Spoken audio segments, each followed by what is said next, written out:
Então, um bom dia, uma boa tarde, uma boa noite a todos e todas que estão participando, né, da 10ª jornada virtual científica, de pesquisa científica. Meu nome é Carlos Ávila, eu sou aqui da Universidade Federal de Santa Maria, sou mestrando, né, do programa de pós-graduação em educação, e eu venho apresentar, né, o trabalho desenvolvido pelo nosso grupo de pesquisa. Também é uma honra, mais uma vez, né, estar participando desse evento e representando, né, o meu grupo de pesquisa, que tem elaborado pesquisas a partir das perspectivas latino-americanas. Então, a gente vai apresentar um pouco do que a gente tem desenvolvido, do que a gente tem pesquisado, e a partir disso a gente vai depois, né, nos comentários, assim, vendo o que vocês têm pensado, refletido sobre essas questões. Então, o nome do nosso trabalho é Um Pensar Filosófico e Cultural a partir da filosofia latino-americana, sobre o processo, sobre produção de identidades.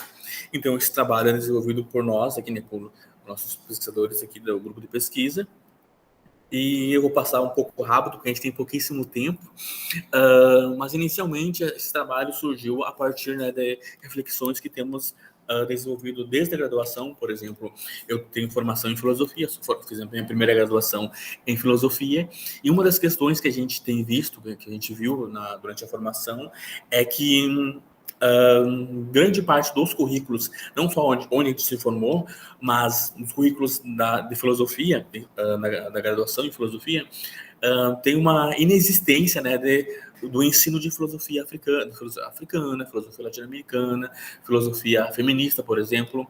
Tem uma negligência, na verdade, né, política sobre isso. Então a gente entende que a partir de diversas reflexões, né, que essas posturas nesses departamentos são, sim, né, tem sim questões pedagógicas, tem sim questões didáticas, envolvem, né, assim, disputas pedagógicas, envolvem sim questões didáticas, mas sobretudo essas questões, elas envolvem questões políticas, posicionamentos políticos e filosóficos, né, sobre a filosofia africana, sobre a filosofia feminista, sobre a filosofia latino-americana. Então, sim, são posicionamentos políticos dentro desses centros de filosofia.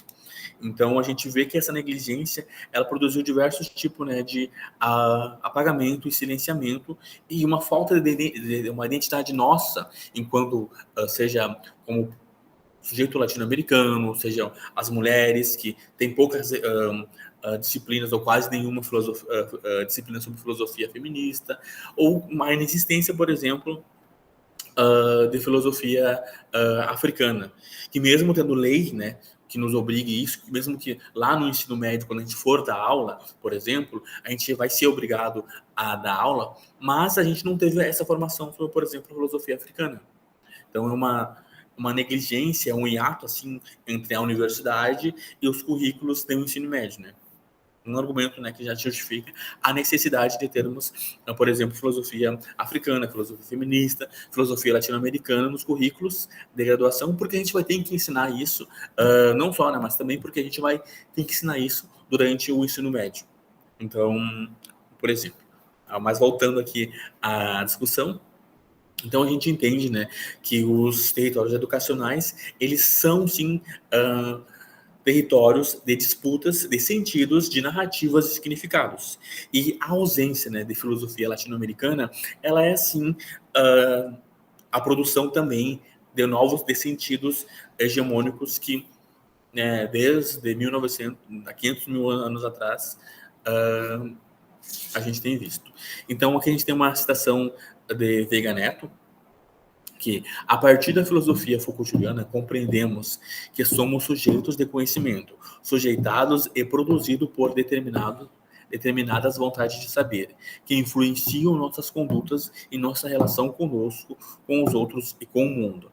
Então, a gente entende que esse saber, né, essa vontade de saber, que é um dos conceitos, né, de Foucault, essa vontade de saber sobre o mundo, ela influencia essas ciências, essas filosofias, elas influenciam nossas condutas e como nós nos vemos como sujeitos, sempre, no caso, por não ter, né, uma formação a partir referências latino-americanas, das referências africanas, das referências ameríndias. Por não ter, né, essa formação, a gente é conduzido a comprar o discurso europeu.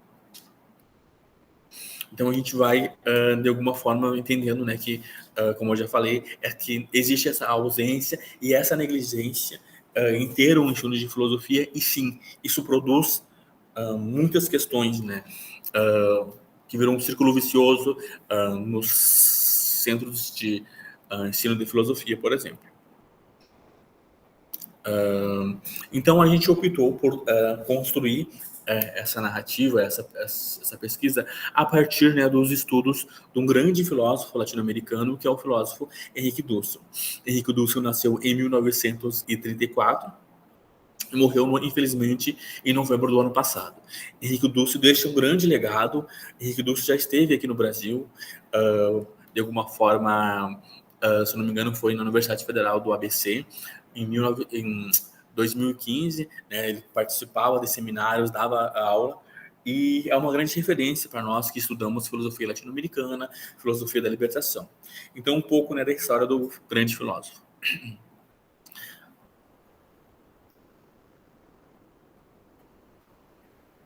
Henrique Dussel, filósofo argentino radicado desde 1975 no México, né, a partir, né, de uma de perseguição do exílio, e é conhecido como um dos principais expoentes da filosofia latino-americana e filosofia da libertação. A sua proposta de filosofia está diretamente influenciada pelo contato que teve com obras de filósofos como Marx. A filosofia do Henrique Dussel é permeada, né, por essa pelas conceituações, né, do filósofo Marx. Então, a gente vê muito isso, né, nos trabalhos dele, que ele busca, né, que tem essa influência. Também é influenciada pelo conceito e pela filosofia de Manuel Levinas, de Paul Ricoeur, de Paulo Freire, e entre outros filósofos latino-americanos e africanos. Então, as suas vivências também, né, enquanto pessoa perseguida, enquanto latino-americano, também influenciaram.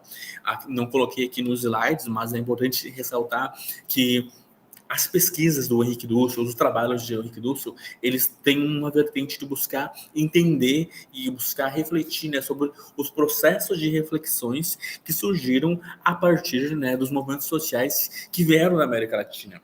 Então, ele olha para todas as disputas sociais, sejam, por exemplo, a balaiada, as questões, né, de insurgências, as questões de perseguições, de lutas, né, que surgiram aqui, seja perspectivas políticas, religiosas. Então, ele tem também esse cunho de entender, né, esses movimentos religiosos que formaram a identidade, né, também do povo latino-americano. Então, ele é um grande estudioso, foi um grande estudioso, que deixou um grande legado nessa perspectiva. Então, a gente optou em construir esse trabalho, além de um grande aporte bibliográfico, a gente é influenciado pela perspectiva cartográfica, metodológica cartográfica. E o que seria basicamente isso, né?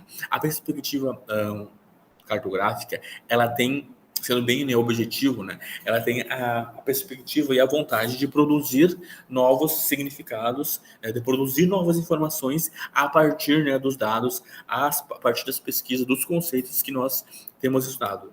A cartografia também, né, ela se entende como um processo de uma perspectiva de acompanhar processos, né, que ela está ali entendendo, buscando compreender como que foram desenvolvidos, né, essas reflexões e esses discursos, o que eles produzem, né? Então, a cartografia também tem essa perspectiva de intervenção, né? Ela tem um interesse, tem uma posição política a partir do problema social, a partir de uma demanda, de uma questão que a gente entende como um problema, ela tem sim a perspectiva de intervir. E também, e consequentemente, ao intervir, ela vai estar emprestando sentidos, né, e tendo um compromisso social com aquilo que está pesquisando. Então, aqui são algumas das obras, né, do Henrique Dussel. Uma das principais dele, né, é Ética da Libertação, na Idade da Globalização, né, de 1990, que é um grande trabalho. Depois a gente vai trabalhar sobre outro, né, eu vou trabalhar especificamente um texto dele sobre um outro trabalho dele. Mas essas são uma das principais obras dele. E aqui ainda sobre a cartografia, ainda né, entendendo a educação, né, como um espaço de disputa. Então, com Silva, compreendemos que o campo cultural e filosófico também é um território onde se concentram e se desdobram as lutas em torno de diferentes significados sobre o mundo social e sobre o mundo político.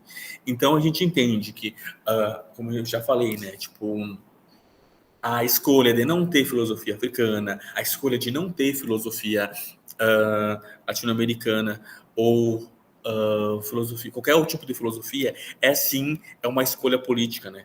É sim uma escolha social que está sim se buscando tem assim, o interesse. A gente sabe muito bem, quem está no meio acadêmico, e consegue ver muito bem que sim, não é necessariamente uma questão acadêmica ou profissional, é sim, sobretudo, uma questão política. Então, em um livro, né, do Henrique Dúcio, intitulado O Mito da Modernidade, o Encobrimento do Outro, ele traz essa conceitualização. A modernidade originou-se nas cidades europeias medievais, livres, centro de enormes criatividades, e sobretudo nasceu quando a Europa pôde se confrontar com o seu outro e controlá-lo, vencê-lo, violentá-lo, quando se pôde defini-lo como um ego descobridor, conquistador, colonizador da autoridade construtiva da própria modernidade. De qualquer maneira, esse outro não foi descoberto como o outro, mas foi encoberto como o si mesmo, que é a Europa. Já era desde sempre. Então, a modernidade é um conceito, um momento concreto da origem, né, do mito da violência, um processo de encobrimento do não europeu. Então, a partir, né, da reflexão do Henrique Dulce e de outros filósofos latino-americanos, a gente entende que esse processo de colonização, a gente vai conversar mais sobre isso, né, ele surgiu a partir, né, da modernidade. O que é a modernidade? Essa ideia de vender uma religião, de vender uma filosofia e de buscar, a partir desses conceitos, e até uma economia também, a partir desses conceitos, buscar de alguma forma colonizar, né? De alguma forma prender esses sujeitos a essa ideia. Então, enquanto a modernidade vem com essa ideia de colonizar, ela trouxe trouxe a religião, trouxe a filosofia e trouxe uma economia, o qual os povos deveriam, a gente fala, né, que os europeus, ao chegarem no Brasil, na América Latina e nos demais continentes colonizados, eles trouxeram a ideia de construir um outro povo a sua imagem e semelhança. E quando diz a imagem e semelhança, não é na perspectiva de princípios, valores, não é na perspectiva de direitos e dignidade, mas na perspectiva a imagem e semelhança conceitual, ou seja, que os ali colonizados deveriam comprar essa ideia, essa imagem, né, do europeu como o topo, né, da humanidade. A gente até fala, né, que depois a gente vai debater sobre isso, né, sobre quando surgiu, como surgiu a filosofia e qual que é o apogeu que se coloca aqui, um mito, né, abre aspas, que a filosofia surgiu na Grécia e teve seu apogeu na Europa, né, com a filosofia de Hegel e Kant, quando na verdade a gente sabe que não existe esse apogeu, né,